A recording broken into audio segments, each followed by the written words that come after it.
Can I get every achievement in Hogwarts Legacy? Hogwarts Legacy is a captivating open-world action RPG that invites you to immerse yourself in the magical universe of the wizarding world like never before. Set in the 1800s, long before Harry Potter's time, Hogwarts Legacy places you at the heart of an original story. You play as a custom-created character discovering a mysterious ability to wield ancient magic. As you attend classes, explore iconic locations, and uncover hidden secrets, you'll have the freedom to craft your own legacy. It was developed by Avalanche Software and published by Warner Bros. In 2023 and is one of the most popular games of recent years. I've recently hit 200 subscribers, which isn't massive in the grand scheme of things, but it's a milestone that I'm very happy to have achieved. So I appreciate all the support of people returning to these videos, liking and subscribing, and giving me any comments on how to improve these videos. Looking at the analytics of my YouTube channel, 99.8% of people watching these videos are not subscribing.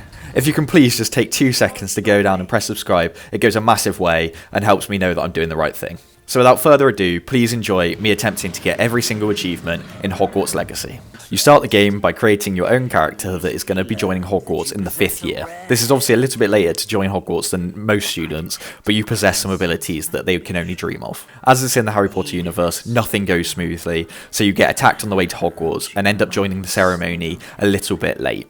Once you get into the ceremony and put the sorting hat on your head, you can then pick which house you want to join. I picked Slytherin, and after this you'll get the achievement, The Sort Who Makes an Entrance. You belong in... Hogwarts at the end of the day is still a school. Therefore, you still have to go to classes and learn how to be the best wizard or witch as possible. The first class that becomes available to us is Defense Against the Dark Arts. Here we get the opportunity to learn new spells and test them against fellow students, which I think seems quite dangerous. After we do this and successfully win our first duel, we get the achievement First Class Student for completing our first class. As you're beginning to learn your way around the castle at Hogwarts, it's now time to venture out to Hogsmeade. In Hogsmeade, you have all the shops that sell tombs to wands to brooms, basically anything a witch or wizard would need. After exploring around Hogsmeade, purchasing all of the necessities that you need for your studies at Hogwarts, a troll attacks. Alongside a fellow student, you have to protect Hogsmeade from this troll. I have no clue why 2 students are left to fight this troll alone and all the adults run and hide, but fortunately, through the use of your ancient magic, you're able to defeat this troll. This then gets the achievement, Troll with the Punches. After that troll encounter, you now know how to use ancient magic. You can build your ancient magic meter by getting higher combos, picking up ancient magic after defeating enemies, and just generally being good in combat. Once you then build the meter all the way up, you can then use it on any enemy, causing a huge amount of damage, and most of the time finishing them off completely. When you do this for the first time in open combat, you will then get the achievement, A Keen Sense of Spell. You will eventually find yourself in the map chamber. This ends the sort of tutorial introduction that you've been playing up to this point. This is really where the story starts to develop and pick up. For getting to this point, you'll get an achievement, but these achievements are based on which house that you play as, because leading up to this, you'll get a specific mission that is linked to each of the houses. This therefore unfortunately means that if you want to go for every single one of the achievements, you have to play up to this point in each of the houses. This can take about 1.5 hours to 2 hours if you just basically speedrun it as quickly as you can, skipping dialogue and just zooming from place to place. Due to it being very repetitive, it is tedious, but it's not too bad. I've done worse achievements like this in the past. For doing this with Slytherin, you'll get the achievement, The Toast of the Town. Completing it with Hufflepuff will get you the achievement, The Auror's Apprentice. Getting to this point with Gryffindor will get you the achievement, The Gryffindor in the Graveyard. And finally, getting to this point with Ravenclaw will get you the achievement, The Wise Owl. Now that we've got these, we can now concentrate on one of the playthroughs and getting the remainder of the achievements. Once you reach the map chamber and complete the tutorial, you now unlock the ability to spend talent points. You can spend talent points on improving your spells and abilities to be a better wizard and make the game easier really. At this point you should be around level 8, so you should have plenty of talent points to spend. Once you spend 5 of them, you'll get the achievement, A Talent for Spending. In the map chamber that I've mentioned previously, there are 4 massive portraits there. As you progress through the story, you realise that the map chamber is a key part of the mystery unfolding at Hogwarts. After returning to the map chamber one time, you'll realise that one of the portraits now has a person in it. This is Charles Rookwood, and after chatting to him and getting more information on the mystery unfolding, you'll get the achievement, That's a Keeper. I'm not going to spoil too much of the story elements because it's a good story and I don't really want to ruin it for people that haven't played the game. There is a large amount of customization within Hogwarts Legacy, which makes the game massive, with so many collectibles to be able to collect throughout the game in many different areas within Hogwarts, in the Highlands, or Hogsmeade. With this gear and collectibles, you can then upgrade it. The first time you manage to upgrade any of this gear, you'll get the achievement, Loom for Improvement. Through the game, you'll meet another student called Poppy Sweeting. She loves the animals and beasts that roam around the Highlands that are being attacked by poachers looking to kill them and sell their goods. One of the beasts that they've taken recently for themselves is a dragon. Alongside Poppy, we then have to go into the lair of the poachers to save this dragon from the abuse that it is suffering. Once you take out the poachers and manage to save this beautiful dragon, you'll get the achievement, the Defender of Dragons. Won't you? I shall see you back at the castle. As you're playing through the main story, you'll get given assignments by the teachers at Hogwarts. These challenges can be combat related, plant related, to just exploring areas of the map. Once you then complete these challenges, you can then go back to the teacher and take the class to learn a new spell. Once you've learned every single one of these spells, you'll then get the achievement, the Spellmaster. Just a heads up, to get this achievement, you do not need to learn all of the curses, which become optional later on in the game. To be able to level up in this game, you have to get XP. Shock. But the only way to get XP in this game is to complete challenges. These challenges can consist of exploring, getting field guide papers, killing enemies, to just doing stuff in the room of requirements. These challenges are then broken down into tiers, and you'll get rewards for completing each one of these tiers. Once you're able to complete all of the tiers on one select challenge, you'll get the achievement, Challenge Accepted. Probably my favourite quest in the entire game is the one that consists of the Deathly Hallows. If you've never watched the movies or read the books, the Deathly Hallows are 3 items that were created by death itself. These are the Invisibility Cloak, the Elder Wand, and the Philosopher's Stone. In this quest, you get to use all 3 of these and go against death. The art style completely changes, and the 3 aspects of this quest are very different from each other, relying on different mechanics from this game. All round, it's just a great quest, and I would happily replay it again. Once you manage to finish this quest, you'll get the achievement, the Hallowed Hero. As you progress through the story, you'll then gain access to the second part of the map, which is very far down south. This obviously opens up a lot more collectibles, challenges, and other stuff to complete, as well as new locations to explore. Once you do this, you'll get the achievement, Coasting Along. Oh, nice to see you here. To fully understand what is going on with the mystery below Hogwarts, you have to start looking through other people's memories. Playing through the main story, you eventually look through all of the memories that you have to, which will unlock the achievement, The One Who Mastered Memories. To be able to get to the final memory, you have to befriend an ancient beast located at the bottom of the map. This beast is a Graphorn. There is only one location on the entire map that you can find this beast, unlike the others where you can find them scattered around the map. Unlike the other beasts as well, you can't just tame it. You have to beat it and subdue it to be able to then tame it. Once you've done this and then access the memories, you'll get the achievement, Grappling with a Graphorn.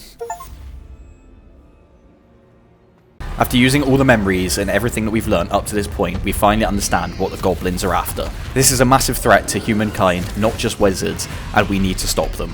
Going deep underneath Hogwarts, we now have to go up against the lead goblin, Ranrock. He has somehow worked out how to use wizard magic, which is unlike any goblin before him. Using this magic, he puts up a final fight with us, but fortunately, we're able to beat him, getting us the achievement, the Hero of Hogwarts. This is a great final boss fight because it requires you to use all your abilities that you've learned throughout the game, as well as being quite tricky as well. With Ranrock and the Goblin Alliance defeated, it is now time to finish the school year. This means working out who has won the House Cup. If you've ever watched or read any of the Harry Potter books or movies, you'll fully understand that it doesn't really matter how anyone does throughout the year, because at the end of the day, someone's just going to get given a shit ton of points and win it inevitably. This is exactly what happens, and we get the House Cup, ending the school year and finishing the game, getting us the achievement, the Seeker of Knowledge. It's now time to attack the bulk of the game, which are the side missions and collectibles, and all the challenges scattered across the map. One of the better side missions to attack early are the broom races. This is because every time you win one and get a better time than the time set, you get a broom upgrade. This increases the amount of boost you get and also increases the speed that you can travel. This means that you can travel around the map a lot quicker and the exploring just becomes that much easier. Flying around on the broom is definitely one of the best parts of this game, so these races are also a great bit of fun as well. Once you've done all of these races as well, you'll then get the achievement, Flight the Good Flight. You take care of yourself. In Hogwarts Legacy, there are some relationship quests. These are quests that are related to specific students and follow their own sort of little story. One of these are for a character called Sebastian Sallow. His sister has been cursed by someone and he's trying to work out the best way to cure her. This sends both you and him looking at dark magic. In this questline, it gives you the opportunity to learn the 3 unforgivable curses. Throughout this questline, it gets darker and darker and Sebastian's morality begins to shift. Once it's finished, you'll get the achievement, A Sallow Grave. The next side quest was hunting for a phoenix. In this, you go to the room of requirements and speak to the little elf that's chilling in there.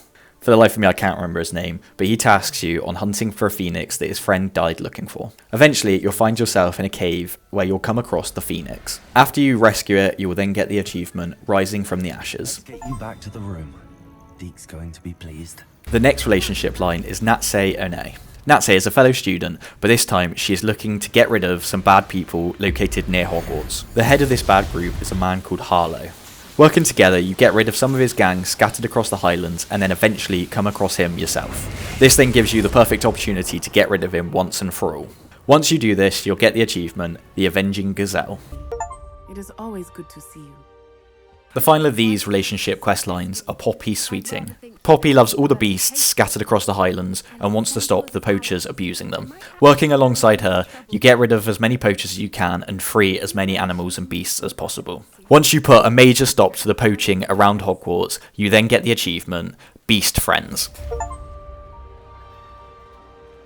Alongside the challenge and collectible achievements, there are also challenges related to the combat. The combat in Hogwarts Legacy is really quite good fun and can actually get quite tricky at times due to all the different spells that you have. This is where the difficulty comes from, trying to juggle the correct spells you need and make sure that you know where they are so you can quickly equip them. The first of these achievements that I went after was Raising Expectations. This achievement is for getting a combo of 100. You may think this seems very high and very difficult to get, but it really isn't. Inferious enemies are scattered around the map, and to do damage to them, you first have to set them on fire. If you don't set them on fire, they therefore don't take any damage, but the combo goes up. Their attacks aren't great, so this gives you a perfect opportunity to get to 100 combo very easily. Once you do this, you will then unlock the achievement. Alongside the spellcasting combat, there is also the opportunity for stealth. Whilst playing through the game, I began to understand how overpowered stealth was. You can use the spell to go invisible and sneak around camps and just take enemies out one by one. This can become even stronger if you upgrade your ability using the talent points that you get when you level up. Once you've gone around and used the spell Petrificus Totalis on 40 enemies, you will then get the achievement, The Ends Petrify the Means. In Hogwarts Legacy, you can also grow plants which you can use in combat. These all have slightly different effects, from dealing damage to stunning enemies. The mandrakes, which are the plants that scream that you might notice from the movies and books, then stun the enemies when you use them. If you use the mandrakes to stun 10 enemies, you'll then get the achievement, The Root of the Problems. One of the things you have to complete to get 100% in this game are battle arenas. Similar to other games with battle arenas, it's a wave-based game mode where more and more enemies spawn and you just have to take them out before moving on to the next round. If you use all the spells and abilities that you have, you can get through this quite easily. There are 2 on the map, and once you've completed both of these, you'll get the achievement, Rise to the Challenge. The final of the combat-related achievements in this game is Finishing Touches. This is by far the most tricky and time-consuming one out of the bunch. For this achievement, you have to go around and use ancient magic on every type of enemy. I think there's around 35 different types of enemies within this game, and there's no way to track it, so you just basically have to go through and use it on any enemy that you see. I began to track which ones that I'd got, but I don't think there's really a right way of doing this. You just have to play the game and use ancient magic as often as possible. Once you do this, the achievement will finally pop and you'll get the final of the combat achievements. Now that all of the combat related achievements are completed, it's time to explore the magnificent world that is Hogwarts Legacy. The first of these achievements that I went for was the Intrepid Explorer. This is to explore every single dungeon scattered around the map. There are a lot of dungeons scattered around the entire map, and most of them you explore through side missions and main missions anyway, so you should pick this achievement up if you're going through all of the side missions and main missions as mentioned. Once you've done all of that, you'll then get the achievement. The next is Flew Around the World. Due to the pure size of this map, there is of course fast travel. The fast travel in Hogwarts Legacy are Flew Flames. Once you travel around the whole of Hogwarts and then the Highlands and Hogsmeade and get every single one of these Flew Flames, you'll then unlock the achievement. It's definitely worth getting these done quite early on just to be able to get around the map, because the map is quite big and can take you quite a while to get from point A to B otherwise. The final of the exploration challenges requires you to go to the highest point in Hogwarts. This is the Headmaster's Upper Study. You will get here at some point if you're going through all the collectibles, because there's a few collection chests located up and around this area. Once you've made it up all the stairs and made it through the locked door, you'll get the achievement, A Room with a View. The time-consuming achievements in this game are both the collection and challenge achievements. This is just down to how many there are scattered around the map and how much you have to do to be able to complete them. Fortunately, they're all quite good fun, apart from the collection chests, which can just be a bit tedious, but the challenges themselves are good fun, and some of them can be quite challenging as well. There's a nice bit of variation as well, so it's not too boring in that aspect too. The first of the achievements I went for in this category was Followed the Butterflies. When you're travelling around the map, you'll find butterflies that have congregated in specific areas. If you follow these butterflies the whole way, you'll then find yourself a collection chest. I think there's around 17 of these scattered across the map, but you only need to do one to get this achievement. Next up is collecting all of the demiguise statues. It is linked to a side mission, but it doesn't require you to get every single one, whereas this achievement does. It's very beneficial to complete the side missions even if you're not going to get all of the demiguise statues, as it allows you to unlock higher level locked doors. If you do manage to collect every single one of the demiguise statues, you'll then unlock the achievement Demiguise Dread. Just a heads up, you do have to collect these at night, so a lot of the time you'll find one and then have to change the time till night time to be able to pick it up. The main challenges in Hogwarts Legacy are Merlin trials. These trials are broken down into 5 different types. These can be from Lumos to basic casts to jumping trials, so there's a good amount of variety. There is a lot of these scattered across the map, so it can take quite a while to complete. Every so often, once you've completed a certain amount, you'll then unlock more capacity in your storage. This then adds extra benefits to doing these. Once you're able to complete every single one of these, you'll get the achievement Merlin's Beard. The next achievement is the Good Samaritan. To get this, you have to complete every single one of the side quests. I have to say, compared to some of the other games I've played, the side quests in this are actually really good, and a lot of them add to the story and the mysteries surrounding Hogwarts. I think due to the amount of spells that you learn, each of the missions do feel slightly different, so you're not just feeling like you're playing the same one over and over again like some games. Unfortunately, again, there's no real way to track how many you've done and how many you need to do, so eventually you will just unlock the achievement.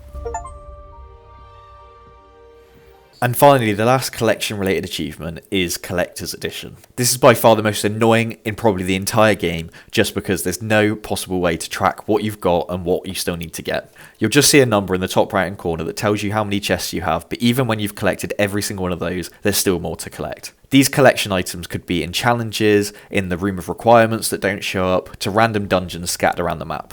Towards the end, I thought my game had bugged out because I had less than I thought I had, and looking online, it seemed like a common bug when the game first came out that it didn't calculate. Fortunately, after making sure that I was completing every aspect of the game, the achievement finally popped, and I'm not sure what finally pushed it over the edge. I'm just glad I didn't have to restart and do it over again, or just give up in total. This game also includes the Room of Requirement. In here, you can customize it to use it however you want. This can be done by putting potion stations and planting stations in where you can grow and brew your own equipment. To brew potions, you have to go around the world and collect specific ingredients that are needed for them. Once you've done that, you can bring it back to the potion stations that you've set up, and it will take anywhere between 30 seconds to a few minutes to brew. Once you've done this for every single one of the potions, you'll then get the achievement Going Through the Potions. Next up, I concentrated on the plants. Unlike with the potions, you have to go to Hogsmeade and buy the seeds to be able to successfully grow these plants. Unlike potions, plants do take quite a bit longer to grow though. I think this is down to the fact that the plants are actually a lot more useful than the potions are, because I didn't really use potions at all throughout the game, apart from the healing ones. Once you manage to grow every single one of these plants, you'll get the achievement Put Down the Roots. In the Room of Requirement, there are also vivariums where you can keep beasts. I believe there's 4 in total, and they can all host 4 beasts. The beasts don't offer massive amounts in this game, but if you feed them and groom them, they do give you equipment you can use to then upgrade your gear.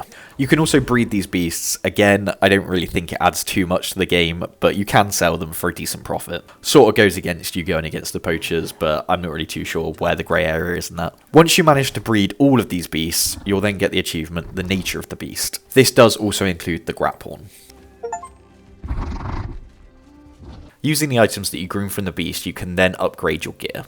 This is also done within the Room of Requirement, and you require a certain bit of equipment within that you can easily pop up. Some of the items that you need to get from the beast can be a bit tricky, but if you've got them all in the vivariums, it's pretty easy to do. Once you fully upgrade a piece of gear 3 times, you'll get the achievement 3 times the charm. To get all of the achievements in this game, it requires you to get to the max level of 40. This doesn't sound too bad, but when you realise that the only way you get XP is by completing challenges, it becomes a bit more tricky. This means that you can't just go out and farm enemies until you level up slowly, you actually have to go out and do specific things. This means spending a lot of time in the room of requirement, breeding animals, brewing potions, and upgrading gear. Fortunately, you can use the field guide to work out exactly what you need to do, and you can progressively get there over a large amount of time really. Eventually, I got to level 40 and I got the achievement, a Fort for Achievement. This then enables you to get another achievement, Savvy Spender. You get this achievement for spending every single talent point. Obviously, as level 40 is the cap, you then have all talent points to be able to spend. Unfortunately, I don't actually have that clip, but I did it straight after getting to level 40. The final achievement of Hogwarts Legacy for me was Spilled Milk. This is very like any of the other achievements, as all it requires you to do is use the spell Flipendo on a cow 10 times. The only tricky aspect of this achievement is actually locating a cow, but you'll just find one flying around the Highlands. Once you flip it 10 times, the achievement will pop, and then that is me done with Hogwarts Legacy. Hogwarts Legacy perfectly captures what I think a Harry Potter game should. All the spells you could want, Hogwarts, everywhere you want to explore, great combat, stealth, great missions, and a great overall storyline. The achievement hunting is also great fun. I didn't find any of it too tedious, even the massive amounts of collectibles. My only real complaint in that aspect would be a better way to track them, because there was a point, like mentioned earlier in the video, where I was slightly concerned that my game may have bugged, and it doesn't seem to be a single fix online. I would definitely recommend this game for people both playing it either casually or going for all of the achievements and 100% like I did. If you've made it this far in the video, I really appreciate it. Any advice you could give me on how to improve these would be very much appreciated. Alongside that, if you've got any games that you'd like to see on this channel, please let me know, as I'm always looking for new things to play. If you haven't already, a like and subscribe also would be massive, and I really appreciate it. Going forward, I'm changing the content up slightly. It will still be achievements and all of that jazz, but it'll be slightly different, so I'm looking forward to doing that. Therefore, I look forward to seeing you in the next video, and thank you very much.